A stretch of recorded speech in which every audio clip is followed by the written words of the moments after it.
দুর্ঘটনা যেটা ঘটেছে অবশ্যই অত্যন্ত দুঃখজনক এই বিষয়টা, অ্যাক্সিডেন্ট। তবে ওনার মাথায় যদি হেলমেটটা থাকতো তাহলে হয়তো ব্যাপারটা এত সিরিয়াস নাও হতে পারতো। মাননীয় প্রধানমন্ত্রী, একটি মর্মস্পর্শী ঘটনা আপনার সদয় জন্য তুলে ধরছি। আমাদেরই এক সহকর্মী গত সপ্তাহে উপজেলা পর্যায়ে হামরুবিলা টিকাদান কার্যক্রম পরিদর্শন করতে গিয়ে উপজেলার ব্যবহৃত সরকারি গাড়িটি তেল ও চালকের বরাদ্দ না থাকায় বেসরকারি মোটরসাইকেল নিয়ে মাঠ পরিদর্শনে যান। পথিমধ্যে মারাত্মক দুর্ঘটনায় আহত হয়ে তিনি এখন জীবন মৃত্যুর সন্ধিক্ষণে ঢাকার নিউরোসায়েন্স হাসপাতালের আইসিইউতে চিকিৎসারত।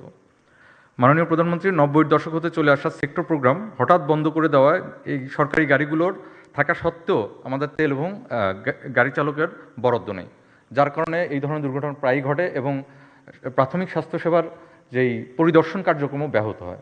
দুর্ঘটনা যেটা ঘটেছে অবশ্যই অত্যন্ত দুঃখজনক এই বিষয়টা, অ্যাক্সিডেন্ট। তবে ওনার মাথায় যদি হেলমেটটা থাকতো তাহলে হয়তো ব্যাপারটা এত সিরিয়াস নাও হতে পারতো। এই বিষয়টাও একজন স্বাস্থ্যকর্মী হিসাবে এই বিষয়টাও আপনি যদি নিজে ফলো করেন তখন আপনি অন্যদেরকেও এটা দিতে পারবেন। এটাও তো স্বাস্থ্য বিষয়ক একটা পরামর্শ, তাই নয় কি? জি, অবশ্যই মাননীয় প্রধানমন্ত্রী, অবশ্যই। মোটরসাইকেলে থাকলে হেলমেট পরাটা বোধহয় খুব জরুরি। জি।